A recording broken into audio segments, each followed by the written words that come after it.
신종 코로나 바이러스 감염증 발생지인 중국 우한에 있는 우리 국민이 오늘 우리 전세기를 타기 위해 오전 공항에 집결하려던 계획이 돌연 취소됐습니다. 우한 주재 한국 총영사관은 중국 측 비행 허가 변경으로 탑승 예정자들이 우한 공항에 집결하기로 한 계획을 취소한다고 밝혔습니다. 우한 교민 탑승 집결 취소에 대해서 한국 총영사관은 오전 중에 일정을 재공지할 예정이라며 일단 대기해달라고 당부했습니다. 오늘 교민들을 전세기에 태우고 한국으로 돌아오려던 계획이 차질을 빚을지 주목됩니다. 정부가 중국 우한에서 전세기로 귀국하는 교민들을 충남 아산과 충북 진천의 임시보호소에 격리하기로 하자 주민들이 반발하고 나섰습니다. 양승조 충남지사는 양해를 호소했고 정부는 주민들을 만나 협조를 요청하기로 했습니다. 중국에서 신종 코로나 바이러스 감염 확진자가 6천 명을 넘어서면서 2003년 중증 급성 호흡기 증후군 사스 때 기록을 넘어섰습니다. 사망자는 발원지인 우한 105명을 포함해서 132명으로 늘어났습니다. 일본에서 중국 우한을 방문한 적이 없는 버스 운전사가 신종 코로나 바이러스에 감염된 이후 2차 감염 우려가 높아지면서 중국인 관광객 등을 상대하는 서비스 노동자들의 불안감도 커지고 있습니다. 신종 코로나 바이러스 확산 우려가 커지면서 입국 과정도 따지지 않고 중국인 관광객 출입을 금지하는 식당이 등장하는 등 중국에 대한 무차별적 혐오가 곳곳에서 드러나고 있습니다. 커지는 공포와 함께 중국 정부의 대처에 대한 불만이 사태를 키우고 있는데 차분하고 성숙한 대응이 필요하다는 지적이 나오고 있습니다. 여러분 안녕하십니까? 1월 30일 목요일 굿모닝 YTN 시작합니다. 오늘 중국 우한 등에 고립된 우리 국민을 태우고 나오려던 정부 전세기의 운항 일정에 변수가 생겼습니다. 오전에 우한공항 톨게이트로 집결하기로 했던 계획이 취소됐습니다. 오늘 새벽 우한 주재 한국 총영사관이 긴급 공지한 내용인데요. 취재기자 연결해서 자세히 알아보겠습니다. 김장하 기자. 네, 사회부입니다. 자, 일정이 어떻게 변경된 건가요? 네, 우한 주재 총영사관은 오늘 오후 3시와 5시 전세기에 탑승하기로 했던 교민들의 우한 공항 집결 계획을 취소한다고 긴급 공지했습니다. 애초 총영사관은 교민들에게 오전 10시 45분까지 집결하라고 공지했었는데요. 이를 취소한 겁니다. 그러면서 오늘 오전에 일정을 재공지할 예정이라며 교민들은 일단 대기하라고 통보했습니다. 총영사관 측은 중국 측의 비행 허가가 변경됐다면서도 더 자세한 사정은 설명하지 않고 있습니다. 외교부는 변경된 일정에 따라 우한에 있는 우리 국민이 조속히 귀국할 수 있도록 중국 정부와 협의하고 있다고 밝혔습니다. 네, 오늘 오전 10시와 정오에 전세기가 우한공항으로 출발하기로 했었죠. 그럼 이 일정은 어떻게 되는 겁니까? 네, 일단 취소라기보다는 연기가 될 것 같습니다. 외교부 관계자는 신속 대응팀의 출발은 연기됐고 오전 8시에 잡혔던 이태호 차관의 출발 전 소감 인터뷰는 취소됐다고 말했습니다. 이에 따라 오전 10시, 낮 12시 전세기 출발 일정은 일단 연기될 것으로 보입니다. 출발 시각이 다소 늦어지는 것인지 아예 출발 날짜가 바뀌는 것인지도 아직 확인되지 않고 있습니다. 우리 정부는 오늘과 내일 전세기를 투입해서 우한을 비롯한 후베이성 일대 도시에 고립된 교민 700여 명을 귀국시킬 예정이었습니다. 지금까지 사회부에서 전해드렸습니다. 네, 이와 관련해 외교부도 조금 전 공식 입장을 밝혔습니다. 애초 운행하려던 임시 환공편 일정에 변경이 생겨 주우한 총영사관에서 탑승 예정이던 우리 국민들에게 긴급 공지를 했다고 밝혔습니다. 네, 외교부는 변경된 스케줄에 따라서 우한에 체류하고 있는 우리 국민이 최대한 조속히 귀국할 수 있도록 중국 정부와 협의하고 있다고 밝혔습니다. 또 유관기관과 항공사 등과도 긴밀히 협의 중이라고 밝혔는데요. 관련 내용은 들어오는 대로 더 자세히 전해드리도록 하겠습니다. 다음 소식입니다. 김광립 보건복지부 차관이 우한 교민 격리 수용을 반대하는 집회가 열린 충북 진천군 국가공무원 인재개발원 현장을 찾았다가 주민들의 거센 항의를 받았습니다. 김 차관은 어젯밤 10시 반쯤 충북 진천 국가공무원 인재개발원 앞에서 우한 교민 격리 수용을 반대하는 집회를 하던 주민들에게 여러분의 우려가 기후가 될 수 있도록 최선을 다하겠다고 말했습니다. 중국 우한을 벗어난 미국인 200여 명은 국무부 전세기를 이용해 미국에 도착했습니다. 미 공군기지에 격리된 채 감염 여부 등을 검진받고 있습니다. 워싱턴에서 강태욱 특파원의 보도입니다. 미국 국무부 전세기가 공군기지 활주로에 진입합니다. 무사히 안착한 전세기에서 우한에서 출발한 미국인들이 내립니다. 이어 준비된 버스를 타고 이동합니다. 신종 코로나의 진원지인 중국 우한에서 이송된 이들은 모두 201명.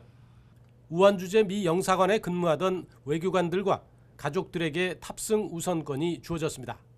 또 바이러스와 접촉했을 가능성이 큰 일반 시민들도 선발된 것으로 알려졌습니다. 중간 급유를 위해 기착한 알래스카 앵커리지 국제공항에서 1차 검진이 이뤄졌습니다. 하지만 아직까지 감염 증상을 보인 사람은 없는 것으로 전해졌습니다. The flight of individuals who are connected to the U.S. Embassy consulate in Wuhan returning with family members, we will be heavily engaged with that flight and the transport of those individuals. They'll be screened, evaluated constantly. There will be physicians on the flight. 미국 질병통제예방센터는 이들을 최소 사흘간 격리한 상태에서 검진할 예정입니다. 또 감염 징후를 보이거나 추가 검진이 필요한 경우 최대 2주일까지 격리할 수 있습니다. 이와 관련해 마이크 폼페이오 미국 국무장관은 양제츠 중국 공산당 외교담당 중앙정치국 위원과 전화통화를 통해 이들이 대피해 협조해준 데 대해 감사를 표했습니다. 워싱턴에서 YTN 강태욱입니다. 중국 내 확산세는 심각한 상황입니다. 확진 환자 수가 6천 명을 넘어서면서 2003년 중증급성 호흡기 증후군 사스 때를 추월했습니다.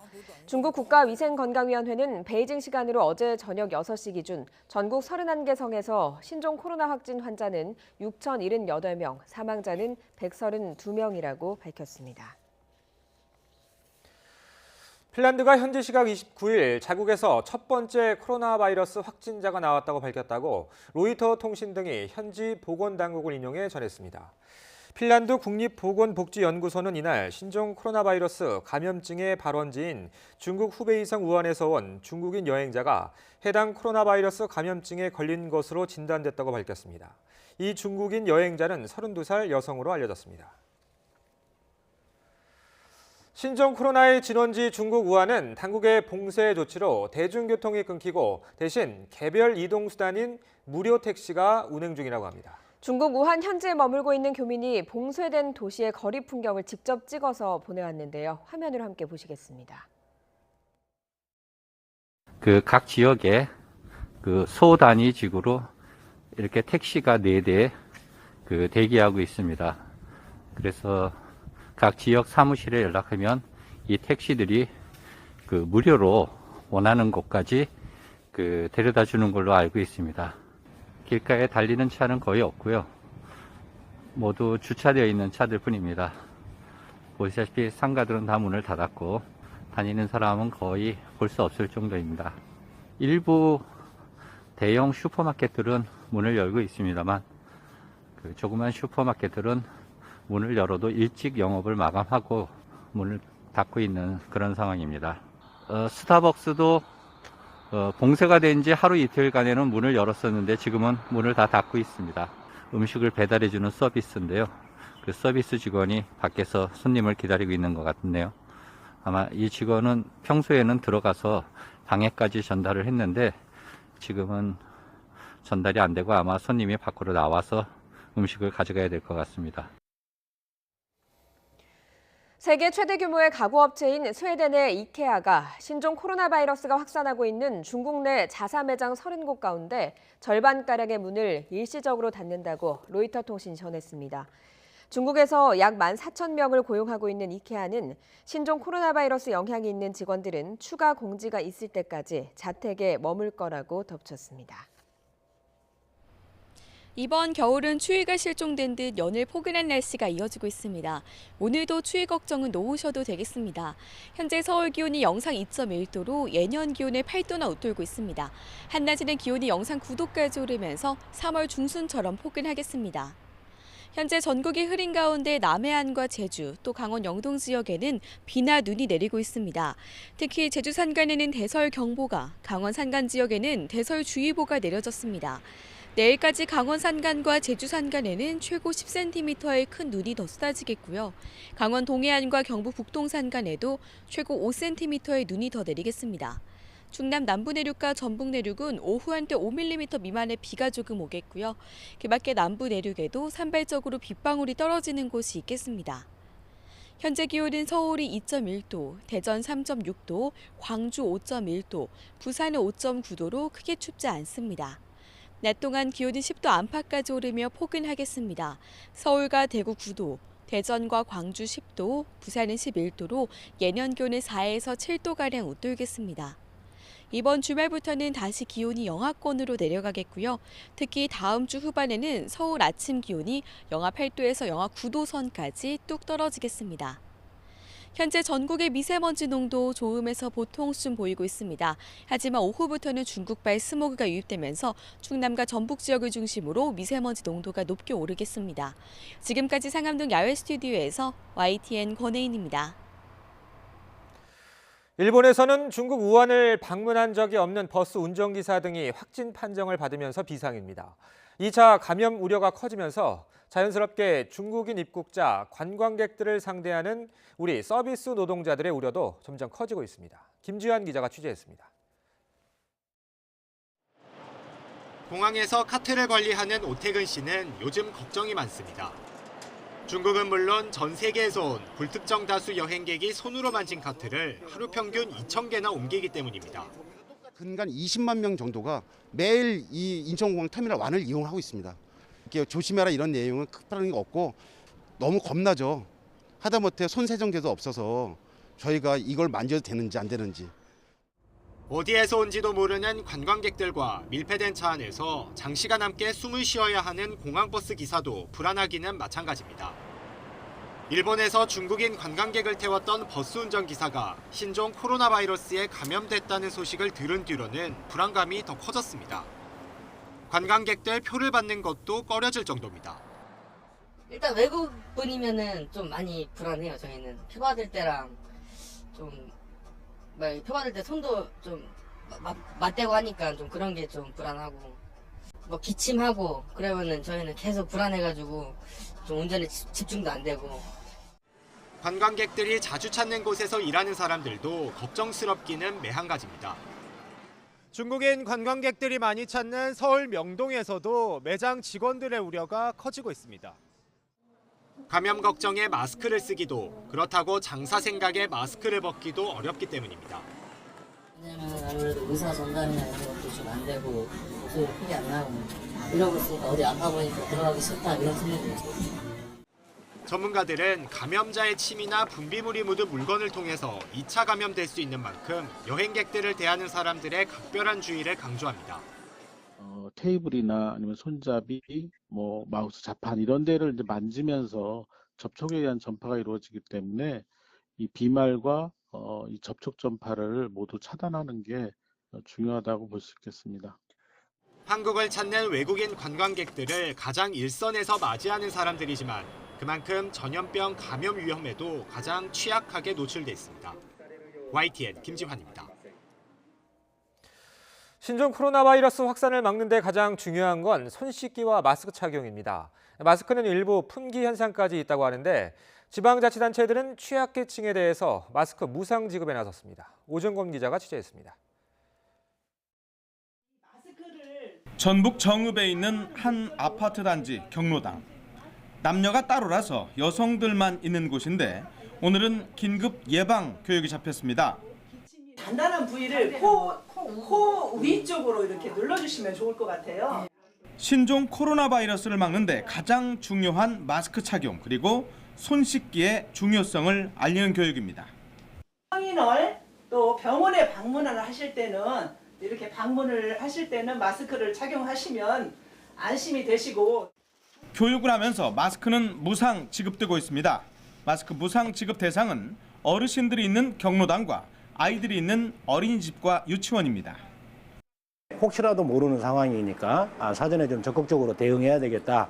일단은 취약계층, 65세 이상의 노인, 또 장애인, 또 영유아 이런 곳에는 우선적으로 좀 공급하는 것이. 또한 기차역과 터미널 등 공공시설에도 마스크를 비치하고 있습니다.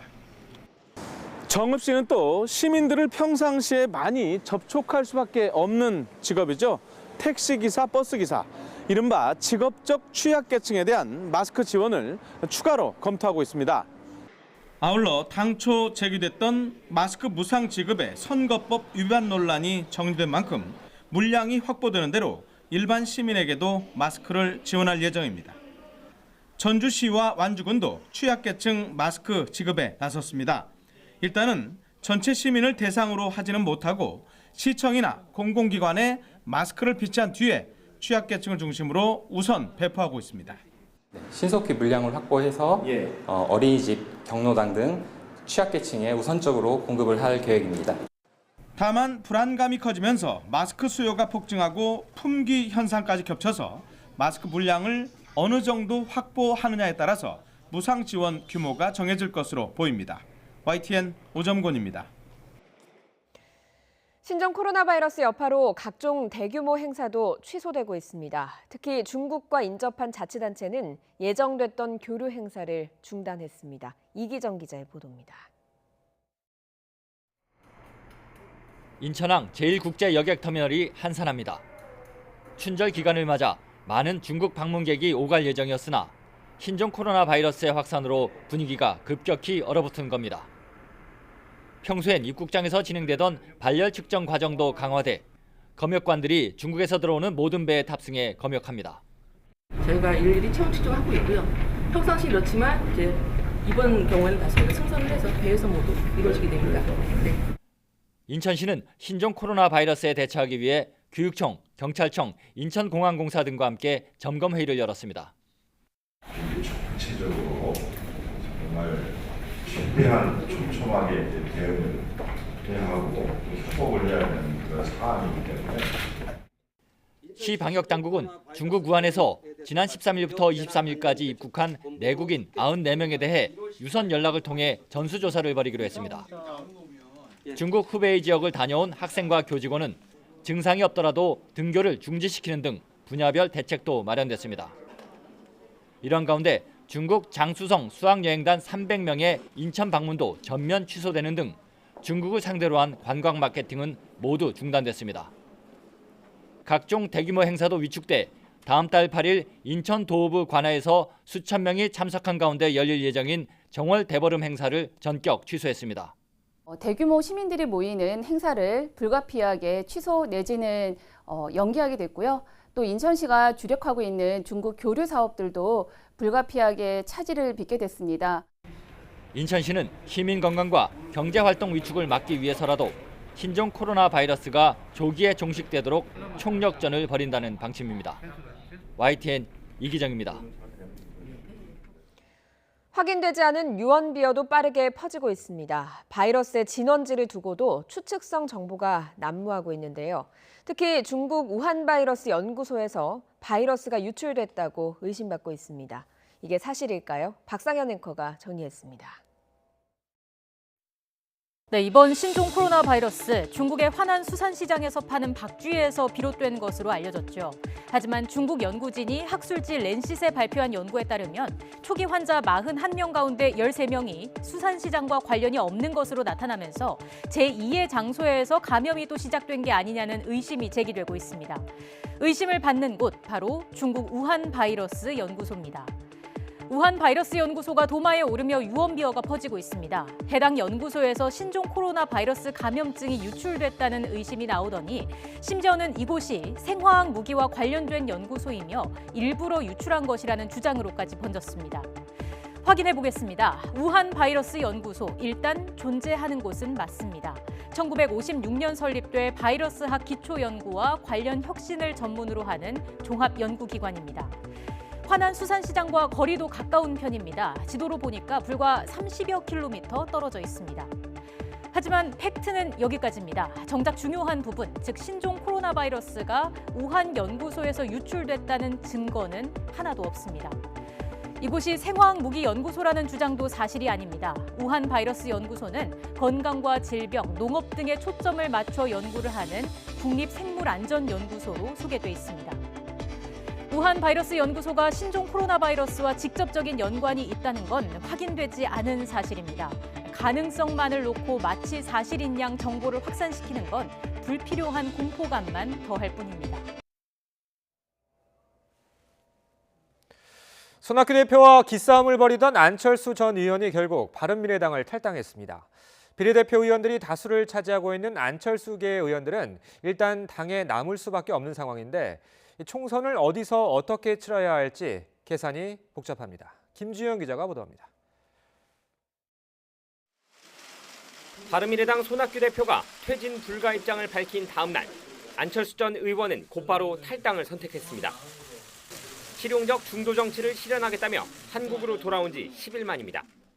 저는 오늘 비통한 마음으로 바른미래당을 떠납니다. 어제 손학규 대표의 기자회견 발언을 보면서 저는 바른미래당 재건의 꿈을 접었습니다. 다시 한번 중도 정당을 만들겠다는 의지를 확인했지만 구체적인 방안은 내놓지 않았습니다. 당장 올해 총선에 나서야 하는 안철수계 의원들은 전전긍긍하고 있습니다. 대부분 비례대표이기 때문에 탈당하면 의원직을 잃게 되고 이들이 보수 세력과 통합하는 걸 경계하는 손 대표가 제명 결정을 내려줄 리도 없기 때문입니다. 제가 그동안 온갖 핍박과 모면 속에서도 당을 지켜온 것은 바로 바른미래당을 자유한국당으로 합치고자 하는 업무를 막아야 한다는 절박한 사명감 때문이었습니다. 스스로 의원직을 내려놓는 방법도 있지만 안 전 의원에게 모든 걸 걸기엔 위험 부담이 큰 것도 사실입니다. 이른바 안철수 열풍이 과거 국민의당 시절에 못 미치기 때문입니다. 이런 가운데 국민의당 시절 안 전 의원과 함께했던 일부 인사들은 보수통합신당에 참여하기로 했습니다. 이제 탈당을 감행한 안 전 의원 앞에는 보수 중도 통합 무대에서 역할을 할 것인지 또다시 새로운 제3의 길을 개척할 것인지 두 가지의 선택이 놓여 있습니다. 안 전 의원은 정계에 복귀하면서 현역 의원 한 명 없이 대통령에 당선된 프랑스 마크롱 대통령의 사례를 들며 의지를 강조했습니다. 탈당 후 세력 형성마저 녹록지 않은 상황에서 총선 승리를 일궈낼 수 있을지 안 전 의원의 정치력이 다시 한번 시험대에 오르게 됐습니다. YTN 김주영입니다. 청와대 하명 수사와 선거 개입 의혹을 수사하는 검찰이 송철호 울산시장과 송병기 전 부시장 등 13명을 무더기로 재판에 넘겼습니다. 서울중앙지검 공공수사 2부는 송 시장과 송 전 부시장을 비롯해 황운하 전 울산경찰청장과 백원우, 박형철 전 청와대 비서관, 한병도 전 정무수석 등 13명을 공직선거법 위반 등의 혐의로 불구속 기소했다고 밝혔습니다. 이번 기소는 윤석열 검찰총장이 직접 주재한 대검과 수사팀 간부회의에서 결정됐습니다. 참석자들은 공정한 총선 관리를 위해 신속히 기소해야 한다는 의견을 모았지만 이성윤 서울중앙지검장만 유일하게 반대 의견을 낸 것으로 확인됐습니다. 조성호 기자의 보도입니다. 선거 개입 의혹 사건 기소를 놓고 윤석열 검찰총장이 주재한 회의는 오전 10시부터 1시간 반 동안 진행됐습니다. 구본선 대검찰청 차장과 배용원 공공수사부장 등 대검 지휘부와 이성윤 서울중앙지검장과 신봉수 2차장, 수사팀 부장검사들이 참석했습니다. 이 지검장을 제외한 참석자들은 확보한 증거와 관련 법리에 비춰볼 때 기소 근거가 충분하고 4월 총선의 공정한 관리를 위해 신속한 기소가 불가피하다고 의견을 모았습니다. 반면에 이 지검장은 황운하 전 울산경찰청장 등은 소환조사 이후에 처리 여부를 결정하고 전문 수사자문단의 기소 여부도 묻자고 주장했습니다. 이에 대해 나머지 참석자들은 황 전 청장이 총선 출마를 위해 신속한 처리를 요청하면서도 소환 요청에 여러 차례 불응했고 언론을 통해 입장을 충분히 밝힌 만큼 소환 조사가 불필요하다며 반대한 것으로 전해졌습니다. 또 사안의 전문성과 보안 유지 등을 고려할 때 외부위원회에 판단을 맡기는 것도 적절치 않다고 결론 내린 것으로 알려졌습니다. 회의를 마친 뒤 신봉수 중앙지검 2차장이 전결 처리한 선거 개입 의혹 피의자 13명에 대한 공소장이 법원에 제출됐습니다. 대검 관계자는 참석자들의 개별 의견을 회의록으로 작성했고 이 지검장의 반대 의견도 이견으로 기재했다고 전했습니다.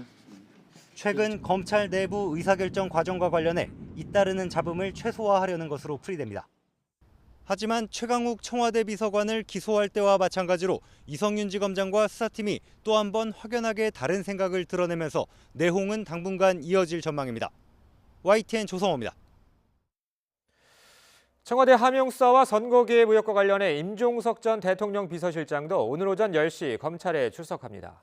앞서 임 전 실장은 검찰에 공개 출석해 취재진 포토라인에 서겠다는 입장을 전했고 검찰 소환에 불응했다는 보도는 사실이 아니고 검찰권 남용을 언급하며 윤석열 총장을 비판하기도 했습니다.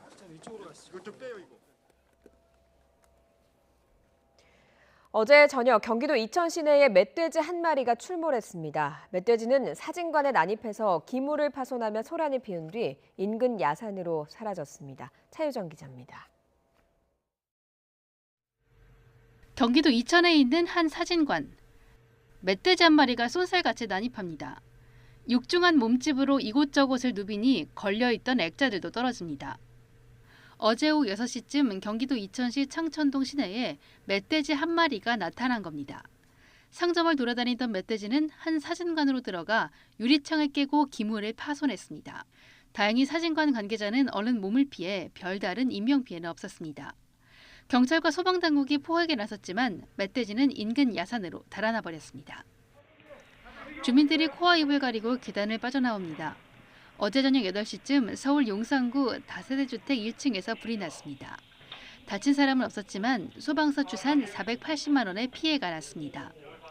어제 저녁 7시쯤에는 울산시 북구 호계동에 있는 주상복합건물 4층 가정집에서 불이 났습니다. 집에 있던 2사람이 대피해 다친 사람은 없었습니다. 어제 오후 서울 마포구 상가 건물 옥상에서는 담배꽁초 부주의가 원인으로 추정되는 불이 났습니다. 경찰은 누가 담배꽁초를 버렸는지 등 정확한 화재 경위를 조사하고 있습니다. YTN 차유정입니다. 대구 경북 통합 신공항 이전지가 경북 의선과 군위의 공동 후보지로 사실상 결정됐습니다. 군위군이 주민투표 결과에 불복하고 군위 후보의 단독 후보지만 유치를 신청했지만 국방부는 공동 후보지에 손을 들어줬습니다. 허성준 기자가 보도합니다. 경북 군위군이 국방부에 제출한 대구 경북 통합신공항 유치 신청서입니다. 공항 유치를 희망하는 지역이 군위군 우보면 단독 후보지로 기재돼 있습니다. 하지만 국방부는 유치 신청과 상관없이 경북 의성 비안면과 군위 소보면의 공동 후보지로 공항 이전을 추진하겠다고 밝혔습니다. 군위 의성 지역 6만여 명이 참여한 주민 투표 결과를 존중하겠다는 겁니다. 앞서 이전 부지 선정을 위한 주민 투표에서 사전 합의된 기준에 따라 찬성률과 투표율을 합산한 결과 공동 후보지가 89.52%로 가장 높은 점수를 받았습니다. 하지만 군위군은 주민 투표 결과를 따르지 않고 군위 후보 단독 후보지만 유치를 신청하는 돌출 행동을 보였습니다. 공공항 특별법 8조 2항에 보면은 공동지역은 자치단체장 한 사람이 거부하면은 이뤄질 수 없는 것입니다. 의성하고 같이 한다는 이야기 해본 적도 없고. 국방부는 정당하게 수립된 선정 기준과 절차, 그에 따른 주민투표 결과를 반영해야 한다며 공동 후보지를 이전 부지로 선정하는 작업에 착수했습니다. 사실상 입지 결정이 일단락되면서 지지부진하던 대구공항 이전 사업도 속도를 내게 됐습니다. 국방부와 대구시는 올해 안에 기본 계획을 마련하고 2026년 민간과 군공항을 동시에 개항한다는 목표를 세웠습니다. YTN 허성준입니다. 중국 우한 주재 한국 총영사관은 중국중 비행 허가 변경에 따라 전세기 탑승 예정자들이 우한 공항에 집결하기로 한 계획을 취소한다고 밝혔습니다. 이어 오전 중 일정을 재공지할 예정이라며 일단 대기해달라고 당부했습니다. 전세기 탑승 예정자 공항 집결 계획 취소에 대해서 외교부는 변경된 일정에 따라 우리 국민이 최대한 조속히 귀국할 수 있도록 중국 정부와 협의하고 있다고 밝혔습니다. 정부가 중국 우한에서 전세기로 귀국하는 교민들을 충남 아산과 충북 진천에 임시보호소에 격리하기로 하자 주민들이 반발하고 나섰습니다. 양승조 충남지사는 양해를 호소했고 정부는 주민들을 만나 협조를 요청하기로 했습니다. 일본에서 중국 우한에서 온 여행객을 태우고 운전한 버스기사에 이어서 함께 탄 가이드도 신종 코로나 바이러스 확진 판정을 받았습니다. 또 중국 내에서 첫 외국인 감염자가 발생했다는 보도가 나왔는데 진원지인 중국 후베이성은 춘제 연휴를 다음 달 13일까지로 연장하고 각급 학교 개학도 늦췄습니다.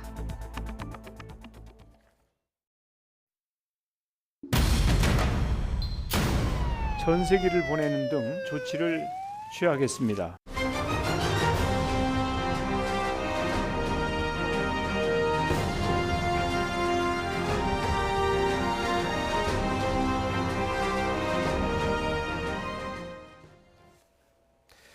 오늘 중국 우한 등에 고립된 우리 국민을 태우고 나오려던 정부 전세기의 운항 일정에 변수가 생겼습니다. 오전에 우한공항 톨게이트로 집결하기로 했던 계획이 취소된 겁니다. 오늘 새벽 우한 주재 한국 총영사관이 긴급 공지한 내용입니다. 취재기자 연결해서 자세하게 알아보겠습니다. 김장하 기자. 네, 사회부입니다. 자, 일정이 어떻게 변경된 건가요?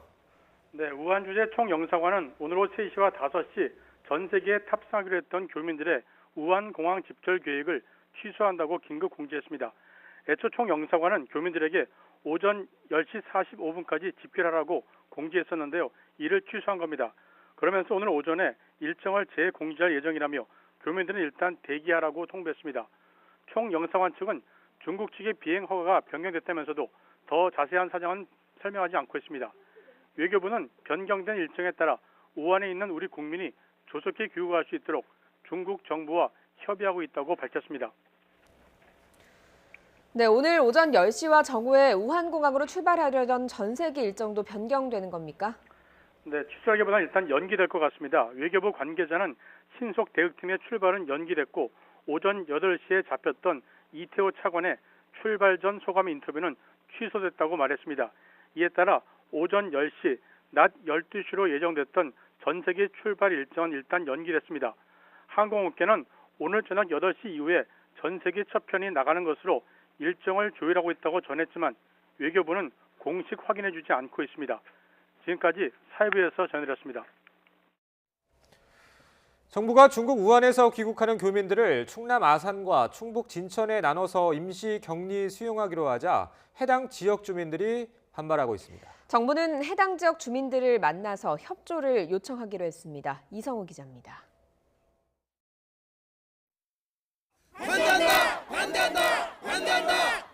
주민들이 중장비를 동원해 국가공무원 인재개발원 출입구를 막아섰습니다. 중국 우한에서 귀국하는 교민들의 임시 보호시설로 지정됐다는 소식에 달려나온 겁니다. 마스크를 쓰고 자녀와 함께 나온 학부모까지 주민들은 정부 결정에 분통을 터뜨립니다. 무엇보다 지역 주민과 협의 없이 정부가 일방적으로 결정했고 임시 생활시설이 주거 밀집 지역과도 가깝다는 겁니다. 교민들의 임시 보호시설로 지정된 국가공무원 인재개발원입니다. 바로 뒤를 돌아다 보면 주거 밀집단지가 인접해 있습니다. 충북 진천의 경우 인재개발원 반경 1km 안에 17,000여 명이 거주하고 있고 어린이집과 초등학교, 중학교 등 10개의 교육시설이 있습니다. 지금 여기 바로 앞에도요, 초등학교, 바로 옆에는 뭐 유치원, 장난 아니거든요. 그리고 저희 혁신도시 안에 아이들이 굉장히 많아요. 충남 아산시 주민들도 트랙터 등 농기계로 경찰 인재개발원과 연결된 출입로를 막고 정부 결정에 반발했습니다. 주민들은 주변에 아파트와 초등학교가 있어 사실상 동네 한가운데 격리하는 것이라고 주장했습니다. 큰 병원도 없고 그래서 또 주민들하고 같이 인접해 있어가지고 여기가 더 위험하니까 저희는 안 된다는 겁니다. 이 같은 반발에 양승조 충남도지사는 주민들께 송구스럽다면서도 이번 결정은 국민을 보호하는 책무를 지닌 국가가 내려야 할 조치였다며 동참해 주기를 간곡히 부탁했습니다. 진영 행정안전부 장관도 조만간 아산과 진천 주민들을 만나 이번 결정의 불가피성을 설명하고 협조를 요청하기로 했습니다. YTN 이성우입니다. 신종 코로나 바이러스에 대응하는 정부 부처 간 또 기관 간 조율되지 않은 목소리도 나오고 있습니다. 국민들의 불안감이 커지는 가운데 오히려 혼란을 키운다는 지적입니다. 김정회 기자가 보도합니다. 당장 외교부와 보건당국이 우한시 교민과 유학생을 데려오는 문제로 다른 목소리를 냈습니다. 애초 외교부는 의심 증상자가 전세기에 탑승할 수 없다고 사전 안내했다며 탑승 전에 검역도 철저히 할 거라고 강조했습니다. 탑승 전 국내에서 파견된 검역 간의 철저한 검역을 거칠 예정입니다. 그런데 신종 코로나 바이러스 사고 수습본부장인 박능후 복지부 장관은 유증상자도 데려오겠다며 하루 만에 말을 뒤집었습니다. 구체적인 이송 방법도 제시했습니다. 따로 독립된 다른 비행기를 타시거나 아니면 좀 우리가 보내는 비행기 자체가 1층, 2층으로 구분되는 큰 비행기이기 때문에 2층에 태우거나 이렇게 해서 층을 달리함으로 해서 유증상자와 무증상자 간에는 서로 이렇게 교차 감염이 일어나지 않도록 이렇게 좀 자석 배치를 하고 있습니다. 조희연 서울시 교육감과 교육부, 국무총리실도 다른 발표를 했습니다. 조 교육감은 서울 초중고등학교의 개학 연기를 검토하겠다고 했고 교육부와 국무총리실은 검토하지 않는다고 반박했습니다. 국내 네 번째 확진 환자의 접촉자 수를 놓고도 지자체와 보건당국이 다른 집계를 내놓는 진풍경이 벌어져 평택시는 96명, 질병관리본부는 3시간 뒤 172명이라고 밝혔습니다. 정부는 메르스 사태 이후 내놓은 백서에서 방역만 공개로 상황이 걷잡을 수 없게 된 이유 중 하나로 삼성 서울병원 의사인 35번 환자와 관련해 서울시와 중앙메르스관리대책본부가 서로 다른 목소리를 내면서 보건당국의 신뢰가 완전히 무너졌다고 평가한 바 있습니다. 계속되는 부처 간 혼선은 국민 불안을 높일 뿐입니다. 국민은 중앙정부나 지자체, 산하기관의 목소리를 구분하지 않고 공공영역으로 동일시하는 만큼 관계기관이 한 목소리를 내는 게 지금 시점에서 가장 중요한 과제가 되고 있습니다. YTN 김정희입니다. 네, 계절의 시계가 한두 달을 앞서가는 요즘이죠. 오늘도 겨울답지 않은 포근한 날씨가 예상됩니다. 현재 서울의 기온 1.9도로 어제 아침보다 조금 낮은데요. 한낮 기온 영상 9도로 어제만큼 따뜻하겠습니다. 지금 남해안과 동해안에는 비가 내리고 있고 제주 산간에는 대설경보가, 강원 산간에는 대설주의보가 내려진 가운데 눈이 내리고 있습니다. 산간 지역에는 내일 새벽까지 최고 10cm, 강원 동해안에는 최고 5cm의 눈이 오겠고요. 오늘 충남과 또 전북 내륙에도 비가 조금 내리겠습니다. 서울 등 중부지방은 오늘 구름만 많겠습니다. 충남과 전북은 오후부터 국외 미세먼지가 유입되면서 공기가 탁해질 수 있겠습니다. 낮 기온은 평년 수준을 4도에서 6도가량 웃돌겠습니다. 서울 9도, 대구 9도, 광주와 여수 10도가 예상됩니다. 2월에 접어들면서는 날이 다시 추워지겠고요. 다음 주 후반 서울의 아침 기온이 영하 8도까지 뚝 떨어지겠습니다. 날씨 정보였습니다. 신종 코로나 바이러스 감염증 격리 대상자가 격리를 거부하면 체포될 수도 있습니다. 경찰이 관련 대응 매뉴얼을 만들어서 일선 경찰서에 전달했습니다. 안윤학 기자의 보도입니다. 경찰청은 최근 신종 코로나 바이러스 확산 사태에 대비한 경찰 현장 대응 매뉴얼을 일선 경찰서에 배포했습니다. 지난 22일 신종 코로나 바이러스의 사람감 전염이 확인된 직후 즉각 대응 조치에 나선 겁니다. 매뉴얼에는 자택격리 대상자가 자택으로의 복귀를 거부하면 강제로 이동시키도록 했습니다. 또 이를 거부할 경우에는 현행범으로 체포할 수 있다는 내용이 담겼습니다. 격리된 자택을 벗어나려는 시도 자체도 제재 대상입니다. 격리 대상자가 집을 벗어나려고 하면 일단 보건소 관계자가 설득에 나서고 그래도 불응하면 경찰 강제력이 동원돼 의료시설에 강제로 격리하게 됩니다. 경찰은 또 감염 의심자나 관리 대상자를 상대로 휴대전화 위치 추적 등 소재 파악에도 적극 대응하기로 했습니다. 실제 경찰은 최근 국내 확진자들과 접촉했던 사람들의 소재나 확진자의 동선 등을 파악해 방역당국 조사에 힘을 보탰습니다. 외국인의 경우에는 핸드폰이 없는 경우가 있습니다. 많습니다. 그래서 그 경우는 경찰청 등과 협조해서 저희가 추적하고 조사하는 것들을 협력해서 진행을 하겠습니다. 경찰은 격리자 접촉 등에 대비해 경찰 방역복 12,000부를 일선 파출소와 지구대에 배부했습니다. 이와 함께 112로 신종 코로나 바이러스 신고가 들어올 경우 공식 긴급 콜센터인 1339로 연결하는 작업도 진행하고 있습니다. YTN 안윤혁입니다. 일본에선 중국 우한 여행객을 태우고 운전한 버스 기사에 이어서 동승했던 가이드도 신종 코로나 바이러스 확진 판정을 받았습니다.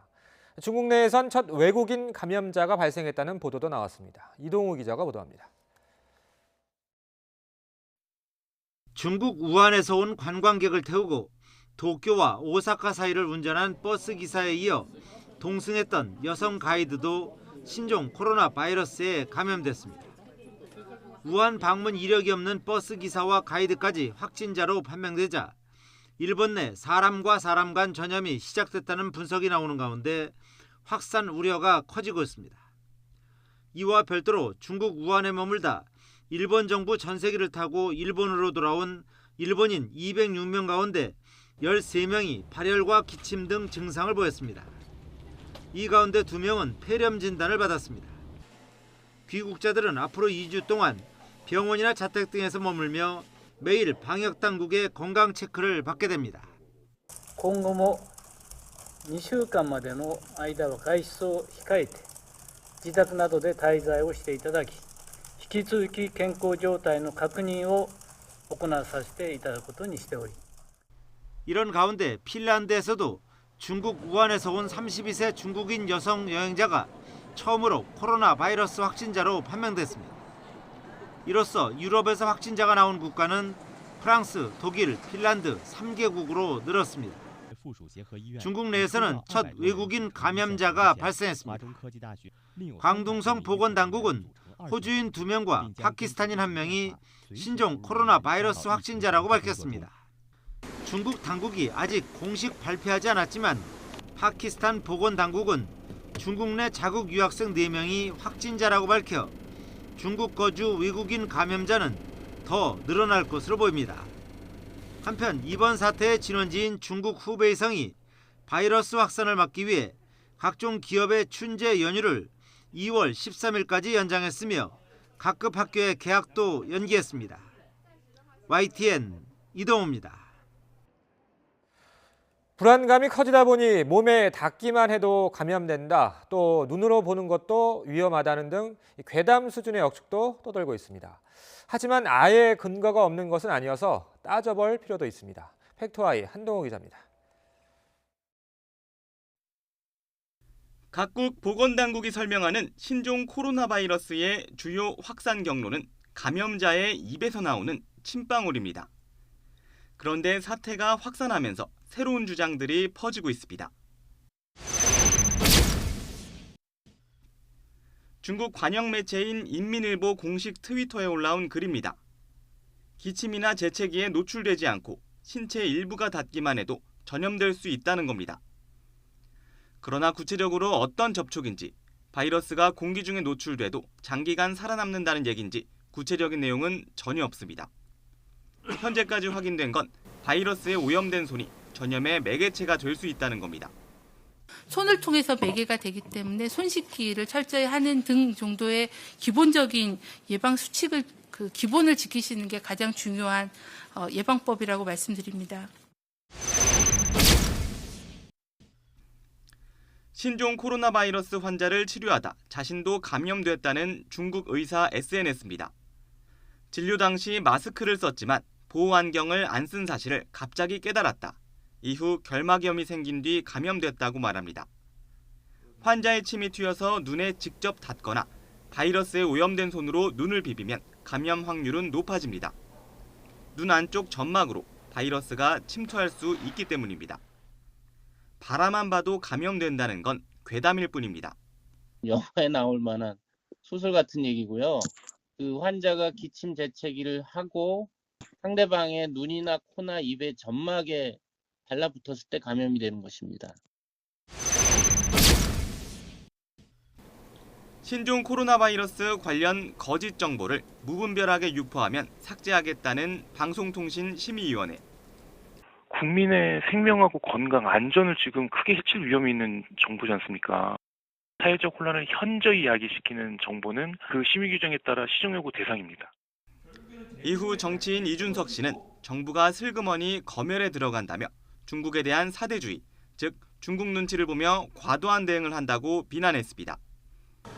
하지만 과거 정부 역시 혼란을 부추기는 허위 게시물을 제재했습니다. 2016년엔 미군의 고고도 미사일 체계 사드 때문에 꿀벌이 멸종한다는 내용 등 전자파 유해성을 과장한 게시글 10여 건을, 2015년엔 메르스가 미군의 실험이라는 글을 삭제했습니다. 표현의 자유를 침해한다는 위헌 논란과는 별개로 정부의 대응이 과거와 비교해 과도하다는 주장은 설득력이 떨어질 수밖에 없습니다. YTN 한동우입니다. 이번 신종 코로나 바이러스도 사스와 메르스처럼 박쥐에서 시작된 것으로 보인다는 분석이 나왔는데요. 국내에 서식 중인 박쥐에서도 신종 코로나 바이러스와 유사한 바이러스가 확인됐다는 연구 결과가 나왔습니다. 이혜리 기자의 보도입니다. 박쥐는 100여 종에 달하는 바이러스를 지니고 있는 대표적인 자연 숙주 동물입니다. 2015년 메르스 사태 이후 국내에서도 박쥐에 대한 경계심이 커지면서 이에 대한 분석이 활발해지기 시작했습니다. 4년이 넘는 기간 동안 국내에 서식 중인 박쥐 분변 550개를 분석한 결과 50종에 달하는 코로나 바이러스가 발견됐습니다. 이 중에는 이번에 문제가 된 신종 코로나 바이러스와 유전자 염기 서열이 67% 정도 유사한 바이러스도 포함됐습니다. 이번에 우한 신종 코로나 바이러스하고 지금 국내에 있는 박쥐 바이러스하고 염기 서열 상동성이라고 하잖아요. 네. 이것도 사실은 약 67%에서 67.2% 정도. 사스나 메르스하고 상당히 유사도가 높은 바이러스가 국내에도 존재하고 있어서 심지어 국내 박쥐에서 검출되는 코로나 바이러스 비율이 최근 들어 늘고 있다는 게 연구팀의 설명입니다. 다만 국내 박쥐들은 동남아 등에 서식하면서 과일을 주식으로 하는 박쥐와 달리 곤충을 먹고 살기 때문에 중간 숙주 역할을 하는 다른 동물들과 접촉할 확률이 상대적으로 낮습니다. 하지만 박쥐가 여러 바이러스와 공생하는 수준으로 진화했다는 점, 또 수백 마리씩 집단 생활을 하며 집단 내부에서 끊임없이 바이러스 변이를 일으킨다는 박쥐 특유의 특성을 고려하면 국내 서식하는 박쥐에 대한 선제 연구를 이어가면서 이에 대한 경계심을 늦추어서는 안 될 것으로 보입니다. YTN 사이언스 이혜리입니다. 검찰이 청와대 하명 수사와 선거 개입 의혹 관련 인사들의 소환 조사에 박차를 가하고 있습니다. 어제 이광철 청와대 민정비서관을 불러 조사한 데 이어서 오늘은 임종석 전 대통령 비서실장이 출석해 조사를 받습니다. 이경국 기자가 보도합니다. 청와대 하명 수사 혐의를 받는 이광철 청와대 민정비서관이 검찰에 소환돼 9시간 동안 조사를 받고 귀가했습니다. 이 비서관은 성실하게 조사에 임했다고 말한 뒤 검찰 청사를 빠져나갔습니다. 전직 청와대 인사들이 무더기로 기소된 데에 대한 질문에는 한숨도 내쉬었습니다. 성실하고 차분하게 그리고 절제되게 조사에 임했습니다. 네. 청와대 관련 인물들 기소된 거에 대해서 어떻게 생각하시는지 한 말씀만 부탁드릴게요. 네.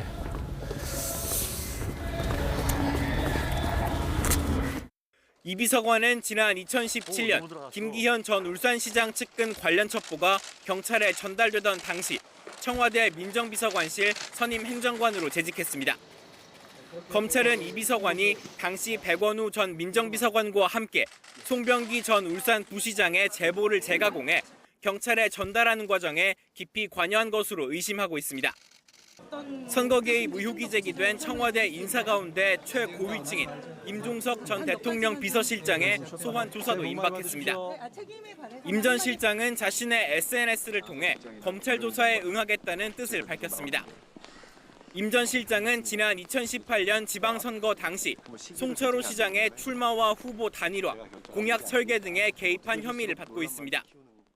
임 전 실장은 이번 사건이 수사가 아니라 정치에 가깝다며 정치적 목적을 위한 검찰권 남용이라고 윤석열 총장을 비판했습니다.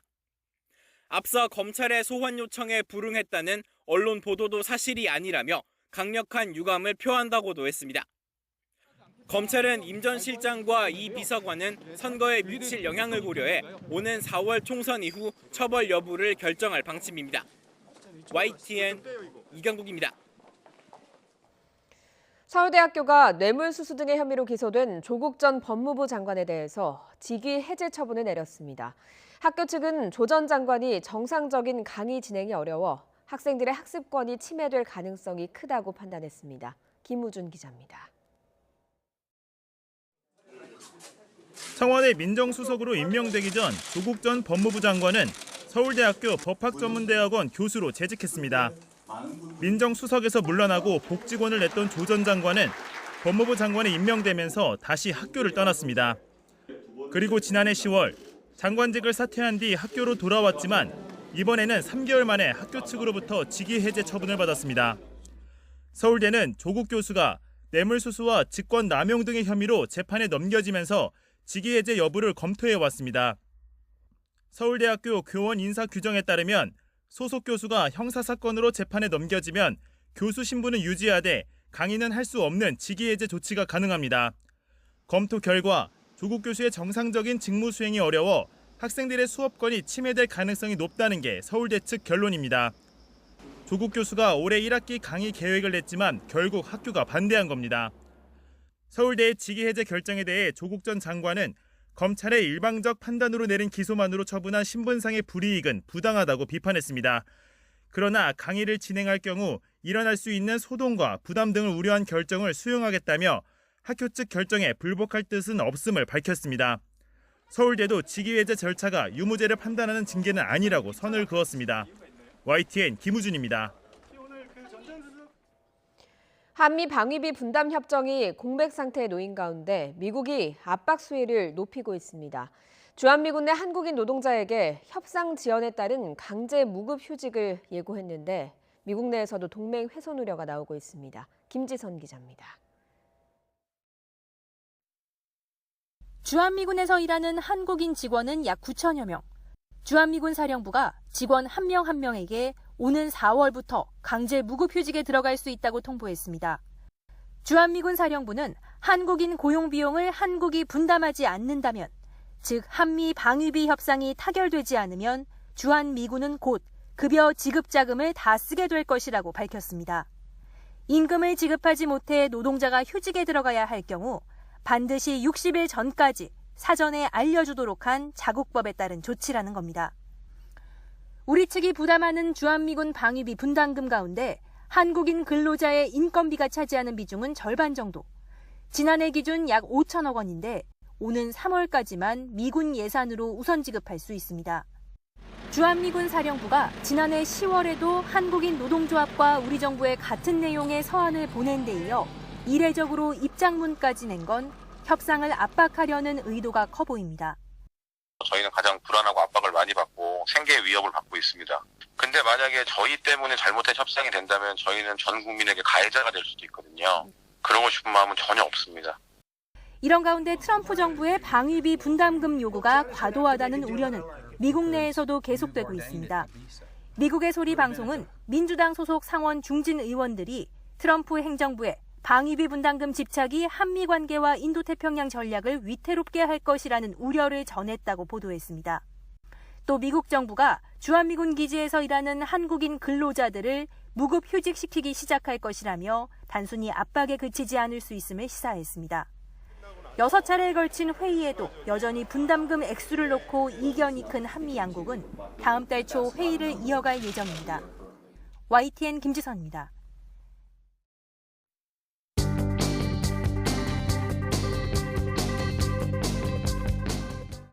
목요일 조간 브리핑 경향신문 일면 사진부터 보겠습니다.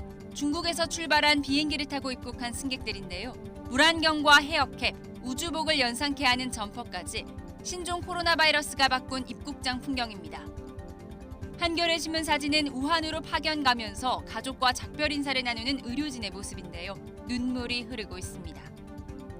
동아일보는 트랙터를 끌고 온 아산 시민들의 집회 사진에 조선일보는 진천 주민들의 거센 항의를 받고 있는 복지부 차관의 모습을 일면에 담았습니다.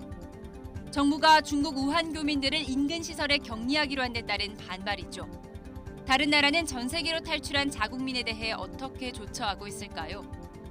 미국은 캘리포니아 공군 기지에, 호주는 인도양의 외딴 섬에 전원 격리하기로 했고, 일본은 검사 확인 때까지 정부가 지정한 호텔이나 자택에서 대기하도록 했다고 합니다. 코로나 바이러스가 공유 경제를 습격하고 있다는 중앙일보 기사입니다.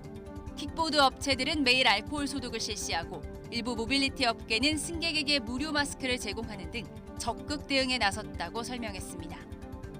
안병용 의정부 시장이 신종 코로나 바이러스 비상 속에 부부 동반 외유성 연수를 가서 논란이 일고 있다는 한겨레 기사입니다. 코로나 위기 단계가 주위에서 경계로 격상되기 하루 전인 26일 저녁 8시에 출국해 주로 관광 위주의 일정을 소화했다고 보도했는데요. 안 시장 측은 3, 4개월 전 계획된 일정이었다고 해명했습니다. 신종 코로나 바이러스 외 주요 기사도 살펴보겠습니다. 중앙일보입니다. 윤석열 청와대 겨눴다. 백원우 전 민정비서관과 한병도 전 정무수석의 기소 소식 일면에서 다뤘습니다. 추미애 장관의 첫 인사 때 승진한 배용원 공공수사부장도 기소에 찬성했지만 이성윤 중앙지검장만 회의록에 반대 의견을 남겼다고 덧붙였습니다. 팔이 부러진 40대 환자가 대학병원 등 3군데를 찾아갔지만 20시간 넘게 방치와 거절을 당하다가 결국 팔을 절단하는 어이없는 일이 벌어졌다는 동아일보 기사입니다. 심지어 해당 병원은 100억 원이 넘는 정부 지원금을 받으며 권역 외상센터를 운영하는 곳이었다고 합니다. 마침내 페르난데스가 온다. 브루노 페르난데스 영입을 목마르게 기다리다 해골이 되어버린 걸 표현한 맨체스터 유나이티드 팬의 트위터 이미지입니다. 메뉴와 스포르팅 리스본이 페르난데스의 이적료에 합의했는데 총액이 1,037억 원에 이른다고 합니다. 지금까지 조간 브리핑이었습니다. 일가족 6명이 숨진 펜션 사고를 계기로 동해시가 미신고 숙박업소에 대해 집중 단속을 시작했습니다. 하지만 불법업소란 걸 알고도 대처하지 못해 경찰 수사까지 받는 상황에서 뒷북 행정이란 비판이 나오고 있습니다. 송세혁 기자가 취재했습니다. 사고 펜션 인근에 있는 3층짜리 건물에 동해시 단속반이 들어갑니다. 객실은 모두 7개, 펜션 이름을 내걸고 7년째 불법 운영하고 있습니다. 연면적이 230제곱미터를 훌쩍 넘어 농어촌 민박으로 신고하지 못한 겁니다. 주거지역인 탓에 모텔 같은 숙박업소로 용도도 바꿀 수 없습니다. 하면서도 불안하죠. 아무래도 이게 사고라도 나지 않을까 이런 것도 항상 불안을 해왔고. 객실을 10여 개나 갖춘 이 건물 역시 신고하지 않은 숙박업소입니다. 단속반이 나타나자 업주는 지난해 말 적발된 뒤 영업을 중단했다고 말합니다. 하지만 업주의 말과 달리 온라인에선 여전히 예약을 받습니다. 네, 현재 연예대상 단약이 남아있는 것으로 확인되고 있고요. 동해시는 모니터링과 현장 조사 등을 통해 불법 영업이 의심되는 업소에 대해 단속을 강화하기로 했습니다.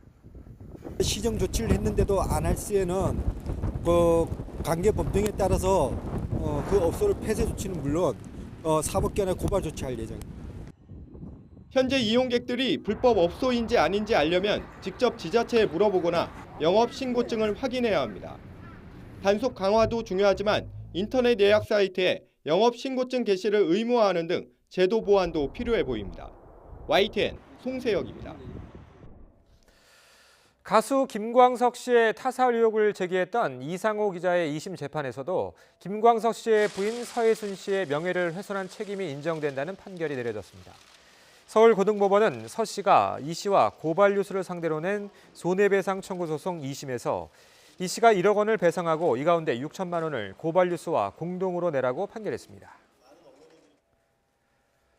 광주광역시에서는 올해부터 인공지능 집적화 단지 조정 사업이 본격화합니다. 관련된 비전 선포식과 포럼이 잇따라 열렸습니다. 김범한 기자가 보도합니다. 지난해 미국 국립보건원은 우리나라에 140억 원을 투자해 빅데이터를 기반으로 치매 발병 원인을 밝히고 조기 예측 기술을 개발하기로 했습니다. 지난 8년 동안 조선대학교 치매국책연구단이 노인 4천여 명의 전장 유전체 정보를 확보하고 동양인이 치매에 약한 유전자도 찾아냈기 때문입니다.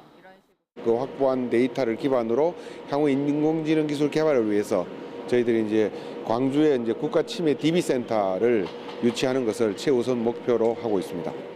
이런 헬스케어와 에너지, 자동차 그리고 문화 콘텐츠 산업이 광주에서 인공지능과 융합합니다.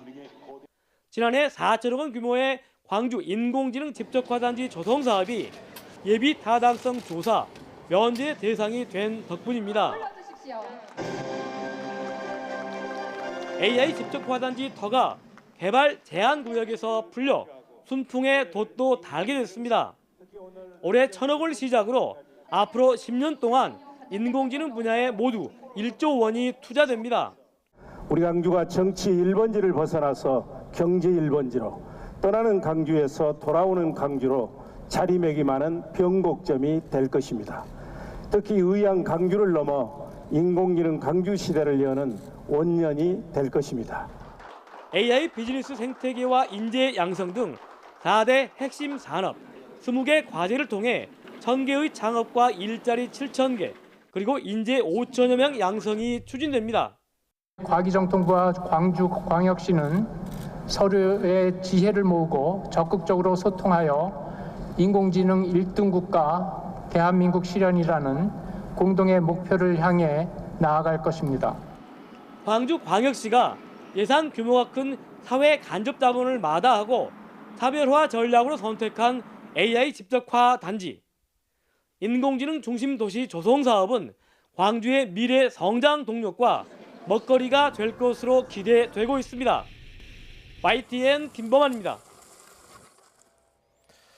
미국 중앙은행인 연방준비제도 연준이 현지 시각 29일 현행 1.5에서 1.75%인 기준금리를 동결했습니다.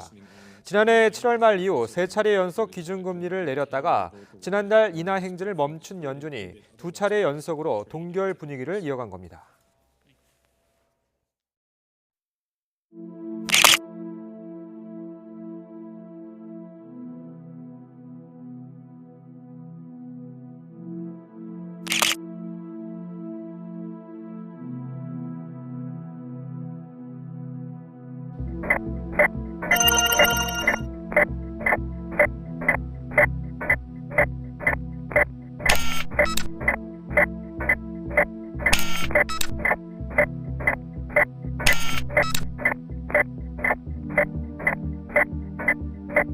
Three, two, one.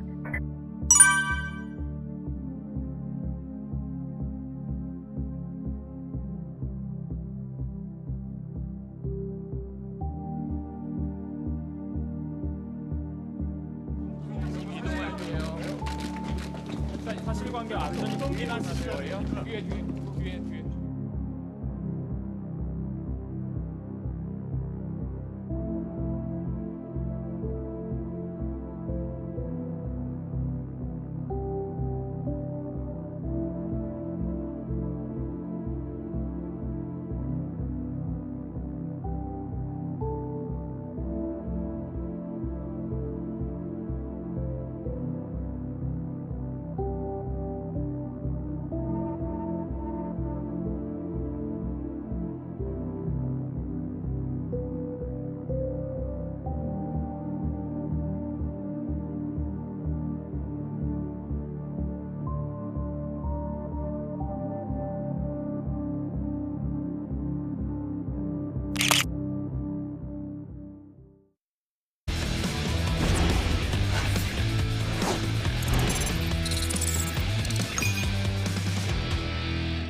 불의의 헬기 사고로 딸과 함께 세상을 떠난 NBA의 농구 스타 코비 브라이언트에 대한 추모가 종목과 국격을 초월해서 이어지고 있습니다.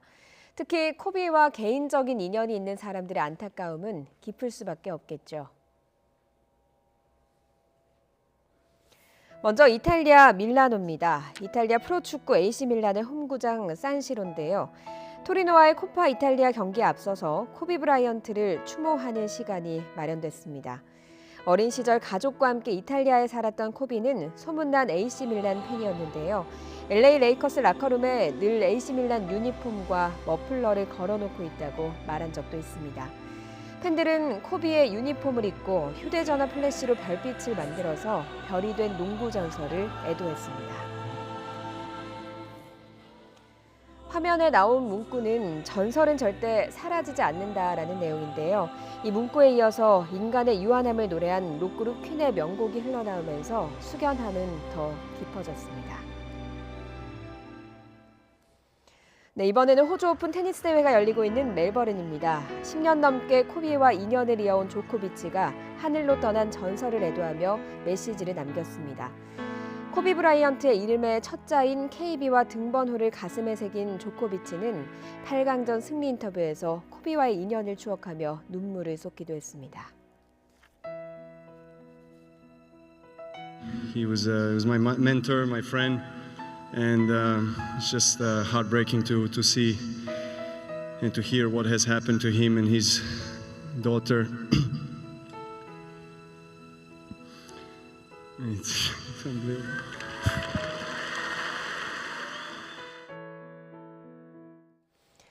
우리나라의 대표적인 올림픽 메달밭 하면 양궁을 빼놓을 수가 없죠. 양궁 대표팀이 도쿄올림픽을 앞두고 미얀마에서 동계 전지 훈련을 치르고 있는데요. 왜 미얀마로 간 걸까요? 최두희 기자가 보도합니다. 낮 기온 30도를 넘나드는 무더위에도 태극 공사들은 흔들리지 않습니다. 따가운 햇볕을 선글라스로 맞고 자신만의 호흡으로 한 발 한 발 신중하게 활시위를 당깁니다. 남녀 양궁 대표 16명이 훈련에 매진하고 있는 이곳은 미얀마 양곤입니다. 평균 기온 30도를 웃도는 이곳의 날씨는 올림픽이 열리는 7월 도쿄의 살인적 무더위와 비슷합니다. 도쿄올림픽의 더운 날씨를 저희가 간접적으로 경험해 봄으로써 선수들한테 미리 준비를 하는 계기로 삼으려고. 고도의 정신력을 요구하는 양궁에서 도쿄의 무더위는 반드시 극복해야만 할 변수입니다. 태극 공사들은 무더위를 미리 체험하며 어떤 상황에서도 집중력을 잃지 않는 법을 배웁니다. 도쿄랑 날씨가 비슷해서 더운 나라에 적응할 수 있게 되는 것 같고 목표가 더 뚜렷해진 것 같아서 훈련하는 데에서 집중할 수 있게 되는 것 같습니다. 양궁 대표팀은 전 종목을 석권했던 지난 2016 리우 올림픽에 이어 도쿄에서도 올림픽 2회 연속 전 종목 석권에 도전합니다. 하지만 전지훈련지에서 구슬땀을 흘리는 16명 모두가 도쿄행의 꿈을 이룰 수 있는 건 아닙니다. 오는 3월과 4월에 올림픽 메달보다 어렵다는 국가대표 선발전을 통과해야만 합니다.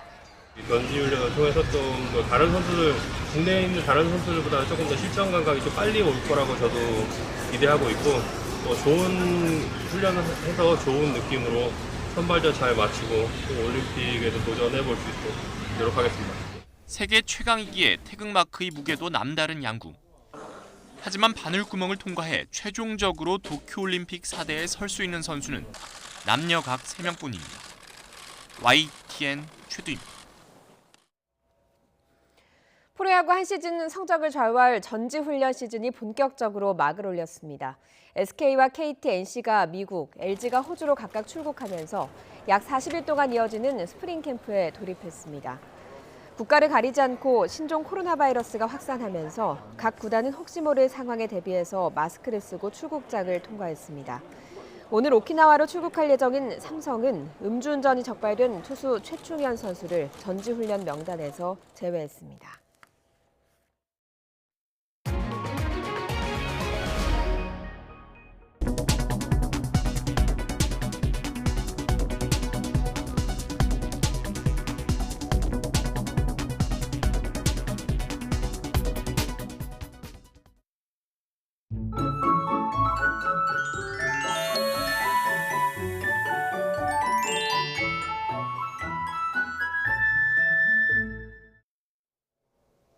네, 오늘 아침도 남해안과 동해안에는 비가 내리고 있습니다. 제주 산간에는 대설경보가, 강원 산간에는 대설주의보가 내려진 가운데 많은 눈도 내리고 있는데요. 산간 지역에는 내일 새벽까지 최고 10cm의 눈이 더 오겠고 강원 동해안에도 최고 5cm의 눈이 쌓이겠습니다. 충남과 전북 내륙은 오늘 5mm 미만의 비가 조금 지나겠습니다. 오늘도 날이 포근합니다. 현재 서울의 기온 영상 1.9도를 보이고 있는데요. 앞으로 기온은 점점 떨어져서 다음 주 후반에는 영하 10도 안팎의 강추위가 찾아오겠습니다. 서울 등 중부지방 오늘 구름만 많겠습니다. 충남과 전북 지역은 오후에 중국발 스모그가 유입되면서 공기가 탁해질 수 있겠습니다. 현재 기온 살펴보겠습니다. 서울 1.9도, 대전 3.3도, 울산 5.2도를 보이고 있는데요. 낮 기온은 10도 안팎까지 오릅니다. 서울과 대구 9도, 광주와 여수 10도까지 오르겠습니다. 주말에 이어서 다음 주까지도 눈비 소식 없이 맑은 날씨가 이어지겠습니다. 날씨 정보였습니다. 굿모닝 YTN 2부 잠시 후에 이어집니다.